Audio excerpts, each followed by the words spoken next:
What's up, guys? Chris, VA Travels. Still on the roam up here in New York. I'm actually in Jamaica, Queens, and I'm going to visit King Manor, the home of Rufus King.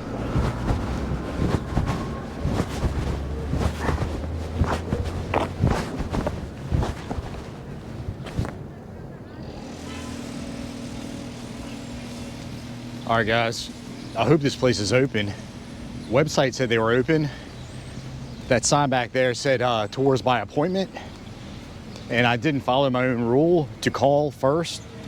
But yeah, we'll find out here shortly. Say a gambrel roof on this thing. Pretty cool kind of oval window up top that's closed up.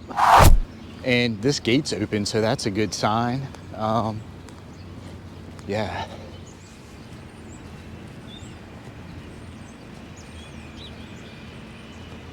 Two large internal chimneys in there. I see lights on inside, so again, that's a good sign. Let me walk up and see what this says, City of New York. There you go, pause and read. Built 1750. So he was a delegate to the Continental Congress, also New York Senator. Okay, all right, so they are open, and please ring office bell at the side door. Okay, so over here. Yeah, oh cool. This thing's lit up at night. I'm sure it looks pretty cool. And yeah, I'm staying in Manhattan. I took a 45-minute train ride to get out here. And this is pretty much the end of the F line. So as far as the subway goes, pretty big windows on this thing. Check out those smaller windows. Okay, I see that's where you go in. A couple add-ons back here. Some pretty tall chimneys. And there's a park back there. And there's also a cemetery where he's buried nearby, but I'll find out more about that. It's already 2 o'clock, so I better get going. Italian marble brought over and made into this federal mantle you see here. The crown molding is original to the 1793 household. Rufus King keeps this because it works well with the style of the time. And we know through paint analysis during the 1980s that he did have this type of bright, vibrant green paint throughout his home. As for the furnishings that you see in our room house, we do have a mixture in our collection of things that were here and owned by Rufus King and his family, and also just some period pieces as well. Can I ask what that is? This is a tea caddy right here. So this is where they would store different types of tea leaves that they were going to use to make, so usually black tea or green tea.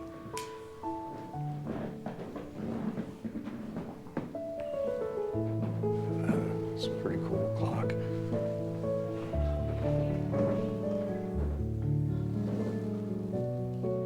Check out this dresser. You've got the lion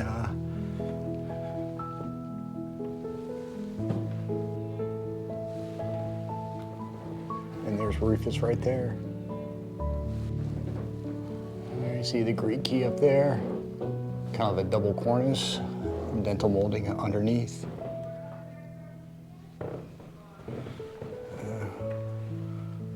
You got the waltz over here.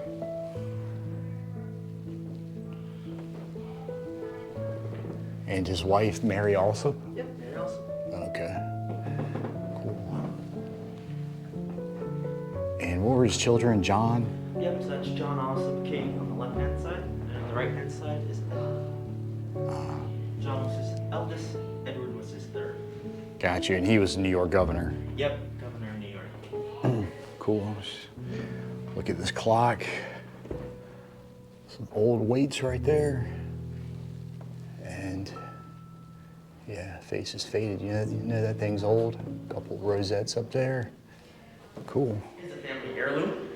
It's gold-plated porcelain made in France for Rufus King's second eldest son, Charles King, when he married Eliza Gracie of the Gracie family. See, it has the EK over. Cool.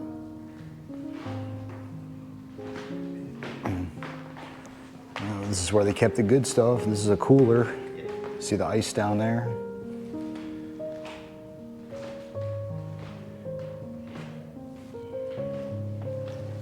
In the sideboard here, if the family was going to have like a dinner They didn't bring out their finer cutlery, so it could have been stored here, but also in the 2 closets in the ellipse. Inside at the moment, we can have some of Rufus King's knives that were silversmith between 1796 and 1803.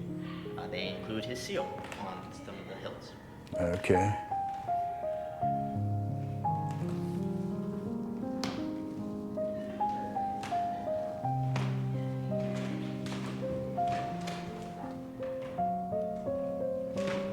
And this ellipse was added.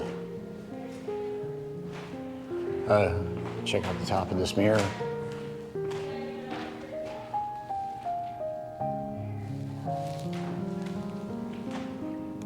Fireplace covered up. That must be maybe it, I don't know.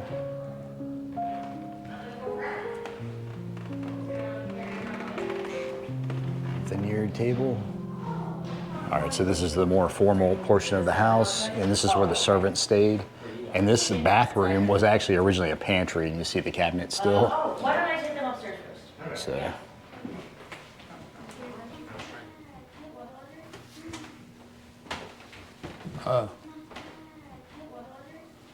Yeah, you can tell these are original floors. We have little water bottles. You guys want some? Servant stairway. All right, so we're in the oldest portion of the house that goes back to 1750. And this was originally a separate house. Rufus had them connected. But just take a look at some of the items back here. Oh yeah, sugar cone right there. You have to scrape your sugar off. Some mold up there. Bags of flour, I'm guessing. Some flax, it looks like. Flax comb. An old, some sort of sickle type axe. And oh, some soap over here. A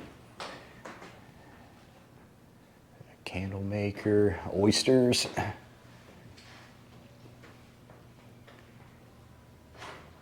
And all right, potatoes over there, old trunk.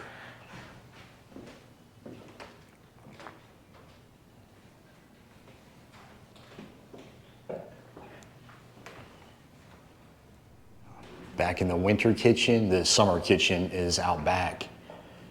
And you see they had a stove installed. It must be custom fitted in the hearth here. Beehive oven, make your bread.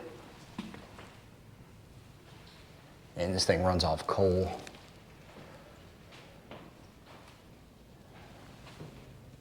Chester, Connecticut. Beebe Range. James and Kirtland. Pretty cool. Rotisserie over here.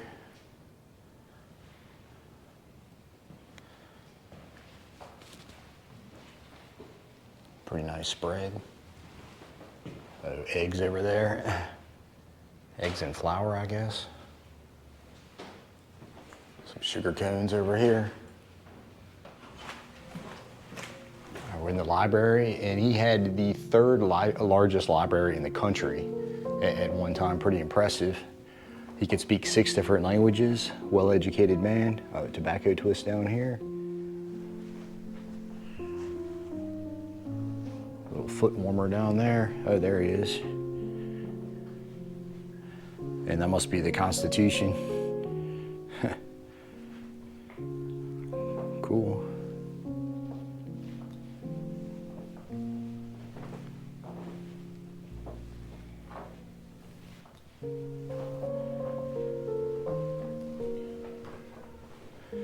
Check out this globe. And I think it's in Latin. I can't really make it out, but you see a calendar down there.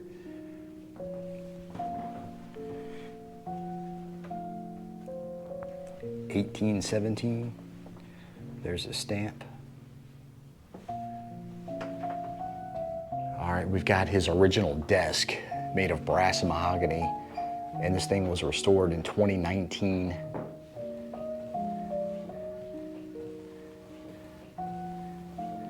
and he was big into anti-slavery. Over here's looks like a barometer, maybe a thermometer up there.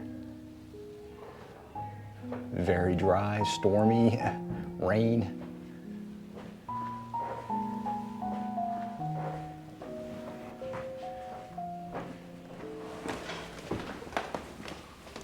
Up here on the second floor, the guest bedroom. And check this out. You got it all. You got a wash basin, and you know what went on down there.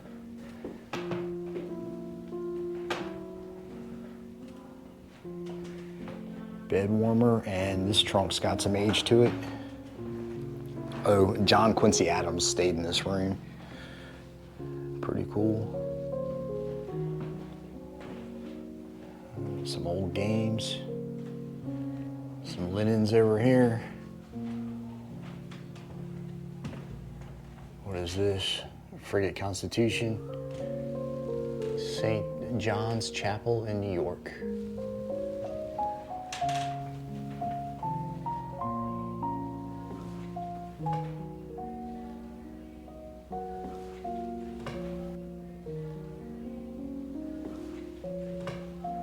Okay, marble fireplace, closed off. Probably had some coal going right there.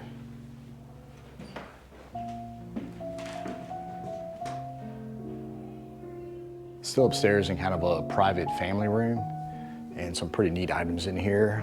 I'll show you around. Another foot warmer down there.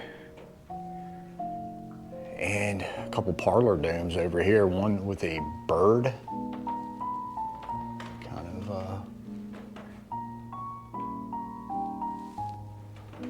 There he is. Hey, George Washington and his generals.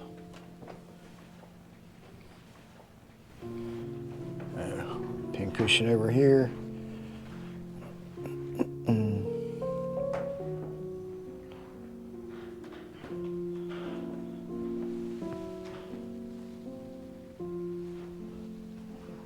Over here, and his second oldest son, who became president of Columbia University. And there's a family photo from the 1840s. Lady Washington's reception.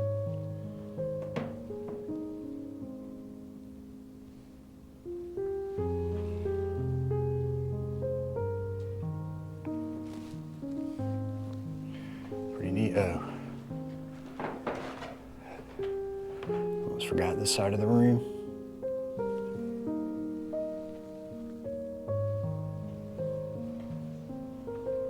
It's quite a frame on that thing. Yeah, I love old paintings of ships. Don't know where that is. Another desk over here. Don't know if this is original.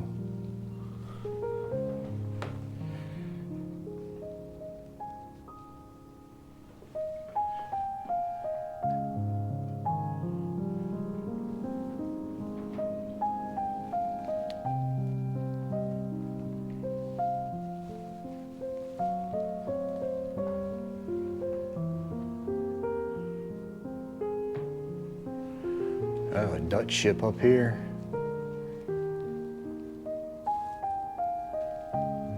Washington's farewell address.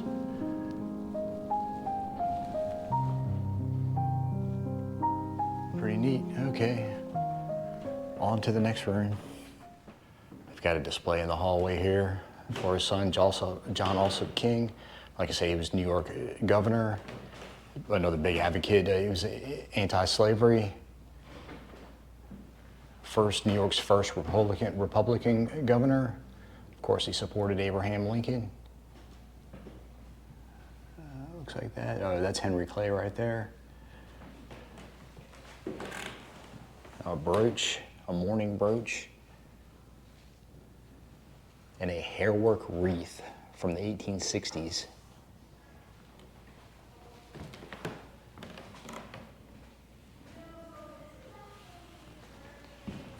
All right, they've got some artwork, and there's just an exhibit back here. I'll just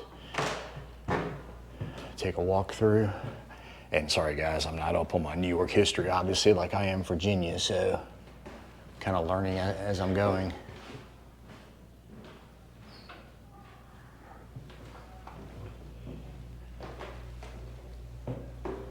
Talking about clean water. First pipes were installed by the Manhattan Company, 1799.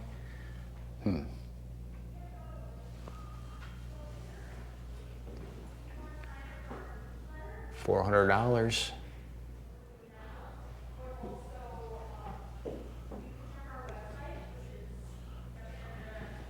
Fireplace over here.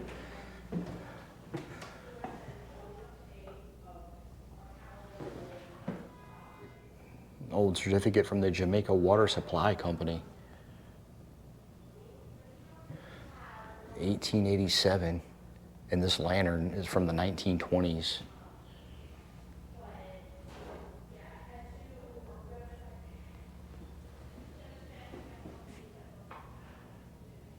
Pretty interesting. More about how Queens got their water.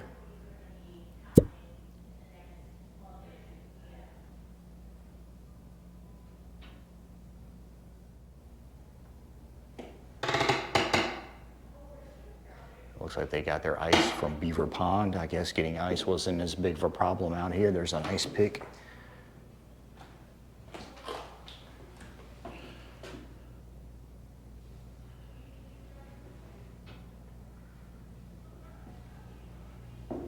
Wow, an entire exhibit dedicated to the water of New York City. When I get home, I'm going to pause myself and read more of this. Wow. The Croton Aqueduct. It was completed in 1842. What is this thing? I don't know. Let's look at these displays over here. Oh, Erie Canal.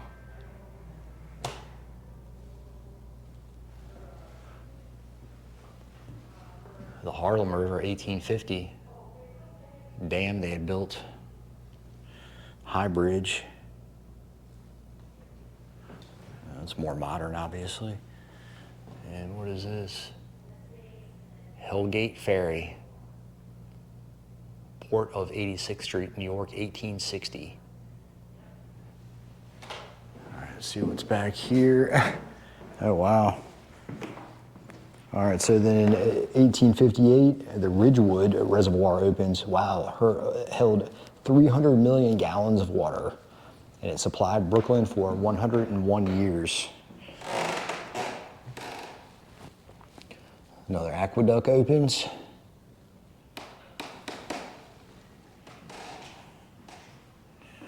Another reservoir. 34.9 billion gallons of water.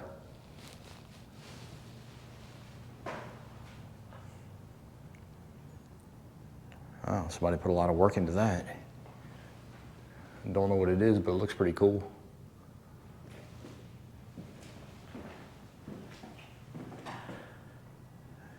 Yeah. It's a shadow scroll from 2020.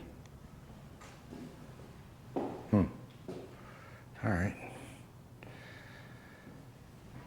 So this is an open air reservoir of the Jamaica water supply. 1956.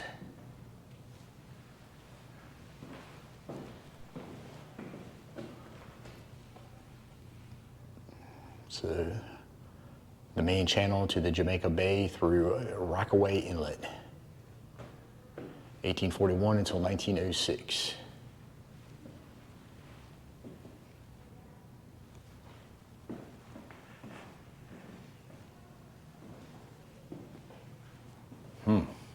All right, so that was the house tour. Pretty cool, he let me film.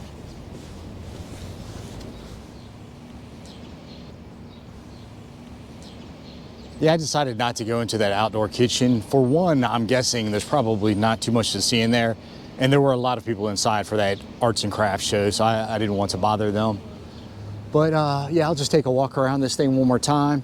And I don't know if I mentioned that Rufus moved in 1805, lived here until his death in 1827, and the King family lived here up until 1896. Oh, check this out. And I don't know what was back here. A lot of apartment complexes around here and pretty bustling dog park. I see two, thought I saw a third dog running around. Yeah, third one, he's up on that rock.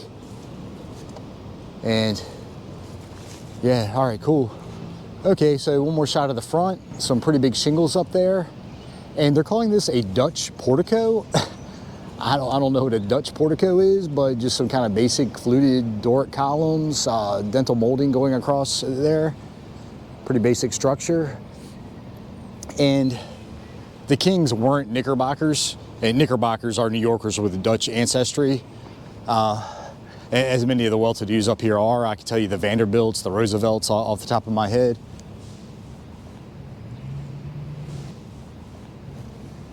Yeah, again, that gambrel roof really gives it that kind of barn type vibe. Oh, and I had also heard that he had planted 13 oak trees, one to represent each of the colonies, and 2 are still standing. And I see several up here, but I see one big one right there. I don't want to get in this lady's way. She's walking her dog over here. But that one right in front of me, maybe? I don't know. I'll keep an eye out when I walk around back. Yeah, anyway, so, yeah, and I had also asked him where the slave quarters were, but I had forgotten we're up in New York. So, yeah, so they had servants. And let me walk around, just take a look at the back porch before I get out of here. And Rufus and his son are both buried at the Grace Cemetery, which is about a block away. I don't feel like walking over there. I know when I get caught up in these cemeteries, I end up walking forever, finding tombstones, and yeah, I'm starting to lose daylight, and I've got to take the long trek back to Manhattan. And take a look at the back again. He has some really big windows, a couple of odd smaller ones, a couple more smaller ones over here, and again, this is a hodgepodge of 2 separate houses, and I'd gotten confused when he told me how they're linked together, but looks to me just like 2 buildings. That one's 1750, and they think this was moved actually from another location. And then the newer portion that Rufus must have built, but yeah, don't hold me to that. But I just see 2 buildings right here because back here's the summer kitchen. So yeah, again, pretty busy park, playground over there, a bunch of kids over there, a bunch of benches. So kind of a happening area. Okay, so yeah, that's the back of King Manor, and glad I came out here. Kind of neat just to learn a little bit about some of the characters up here in New York, and I learned a little bit about the New York water system. That was a bonus. So yeah, anyway, yeah, I'm gonna get out of here. As always, like and subscribe, and I'll see you on the next one.